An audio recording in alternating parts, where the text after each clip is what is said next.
Assalamualaikum, selamat pagi pemirsa. Berita 5 kembali hadir dengan berbagai informasi Pati dan sekitarnya 1 Maret 2014. Bersama saya Mida Fitri, inilah Berita 5 selengkapnya.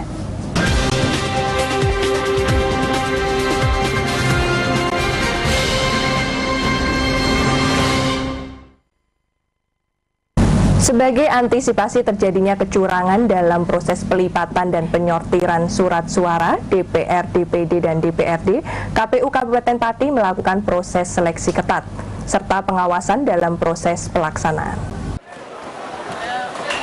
Sejak Rabu pagi, sebanyak 350 pekerja pelipat suara yang melibatkan warga Pati dari berbagai profesi melakukan pelipatan surat suara dan penyortiran. Kendati kegiatan tersebut dilakukan oleh masyarakat umum, KPU Pati memastikan bahwa proses pelipatan dan penyortiran surat suara sesuai dengan aturan main. Ketua KPU Pati, Muhammad Nasih, mengatakan pekerja yang direkrut dalam pelipatan dan penyortiran tersebut melalui proses seleksi serta bimbingan teknis dengan mengumpulkan tanda identitas yang jelas agar tak terjadi penyalahgunaan. Nah, mereka yang kita rekrut harus orangnya jelas. Dia ber-KTP di Pati, kemudian kita minta mereka menyerahkan KTP-nya kepada panitia penyortir ini sehingga semuanya nanti terkoordinir dengan baik. Muhammad Nasih menambahkan sebanyak 1.042.792 surat suara ditargetkan akan selesai hari ini, sehingga jumlah surat suara yang rusak maupun salah cetak dapat segera dihitung dan bisa dilaporkan ke KPU Pusat agar mendapat ganti. Aris Kurniawan, Simpang 5 TV melaporkan. Pemirsa, seorang balita warga desa Sonean, Kecamatan Margoyoso terpaksa disusui ibunya di sel tahanan Polres Pati karena ibunya dituduh mencuri dan kini ditahan di Polres Pati. Untuk menuju ke Polres Pati dari rumahnya pun, ayah sang balita setiap hari harus menempuh perjalanan sejauh hingga 30 km, baik siang dan malam hari. Kondisi memilukan dialami oleh Arjuna, balita berumur 2,5 tahun, anak dari pasangan Susanto dan Wintiana, warga desa Sonean, Kecamatan Margoyoso Pati. Sejak 15 hari terakhir, balita malang tersebut terpaksa menyusui ibunya di sel tahanan Mapolres Pati karena sang ibu ditahan di Mapolres Pati dengan tuduhan melakukan pencurian. Setiap hari, ia dan ayahnya harus menempuh perjalanan sejauh hampir 30 km atau sekitar 45 menit untuk menuju ke Mapolres Pati dengan menggunakan sepeda motor. Sesampai di sel tahanan, Arjuna pun langsung memeluk ibunya dan kemudian disusui sang ibu.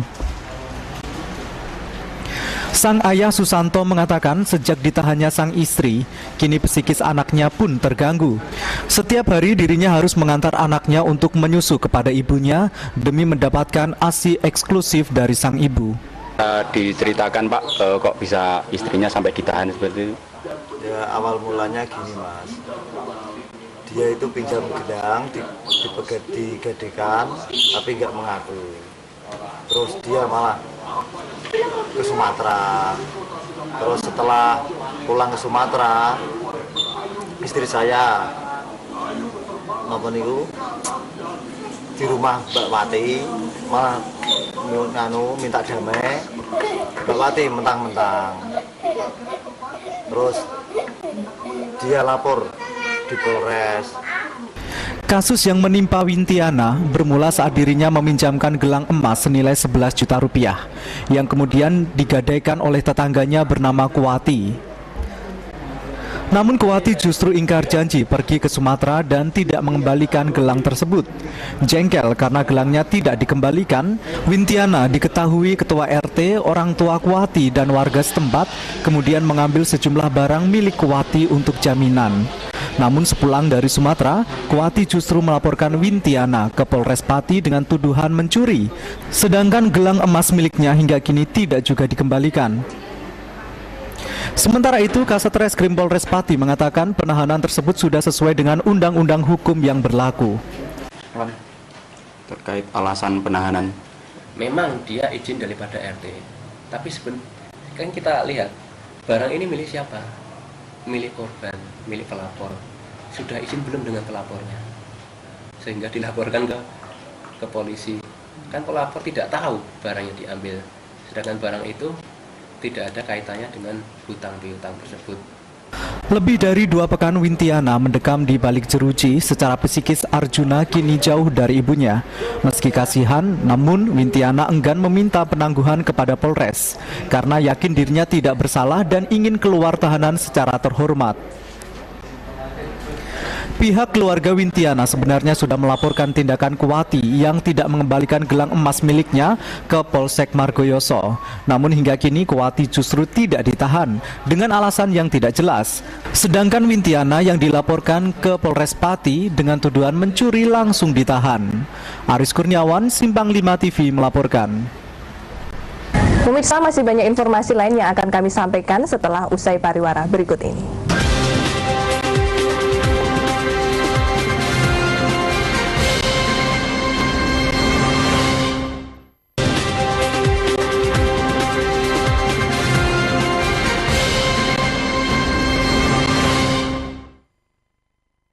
Terima kasih Anda masih tetap bersama kami di program Berita 5 Simpang 5 TV. Beralih ke informasi lain, pemirsa, setelah selesai pembangunan dan telah diresmikan oleh Bupati Kudus Mustafa beberapa bulan yang lalu, saat ini pengunjung kembali mendapat fasilitas baru, yaitu mulai difungsikan fasilitas ekskalator di Kompleks Pasar Kliwon.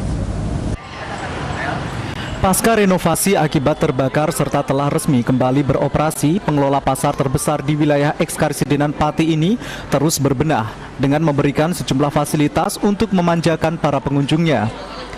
Setelah diresmikan operasionalnya oleh Bupati Kudus Mustafa beberapa bulan lalu, saat ini Pasar Kliwon Kudus juga telah dilengkapi eskalator.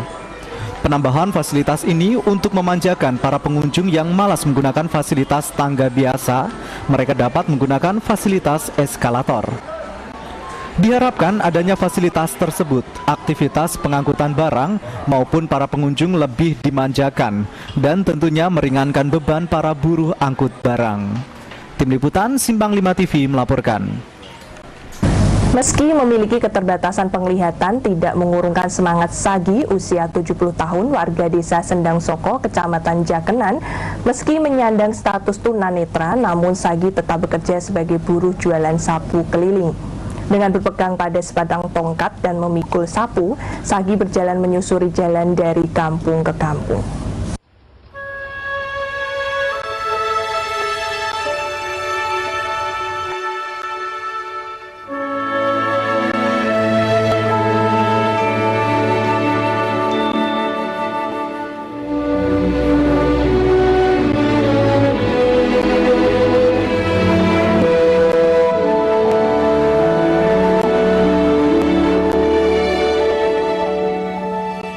Meski memiliki keterbatasan penglihatan, Sagi, 70 tahun, warga desa Gagung, desa Sendang Soko, Kecamatan Jakenan Pati, masih memiliki semangat kerja yang tinggi.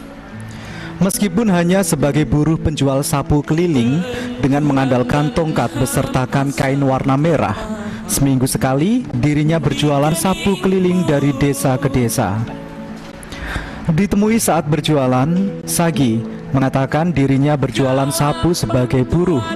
Dari hasil penjualan, untung yang didapat dalam berjualan sapu digunakan untuk membeli beras. Harga sapu yang dijualnya berkisar antara Rp5.000 hingga Rp7.000. Namun seringkali masyarakat kasihan padanya dan memberikan tambahan uang untuk dirinya. Dan niki setunggalnya pinten, Mbak? Tunggalnya niki wonten sing 7, wonten sing gangsal. 5.000. Nggih. Oh, tapi niki biasanya jenengan nak sadean lho, teng pundi mawon, Mbak? Niki sak parak-parak. Sak parak-parak. Lah niki ajeng marak niki tangga terus mangke jebos karang gayam. Oh, ngoten. Sagi tinggal bersama istrinya, namun kondisi istrinya juga sakit-sakitan, sehingga Sagi harus bekerja sendiri demi memenuhi kebutuhannya sehari-hari. Sebenarnya, Sagi memiliki 3 orang anak, namun semua anaknya sudah berkeluarga dan tinggal di satu desa. Sagi tidak ingin merepotkan anak-anaknya. Oleh karena itu, Sagi senantiasa bekerja meski hanya jadi buruh jual sapu keliling. Baginya, bekerja lebih mulia daripada harus meminta-minta. Tim Liputan Simpang 5 TV melaporkan. Pemirsa, siapa yang tidak mengenal sosok Menteri BUMN Dahlan Iskan? Informasinya akan kami sampaikan usai pariwara berikut ini. Tetaplah di program Berita 5 Simpang 5 TV.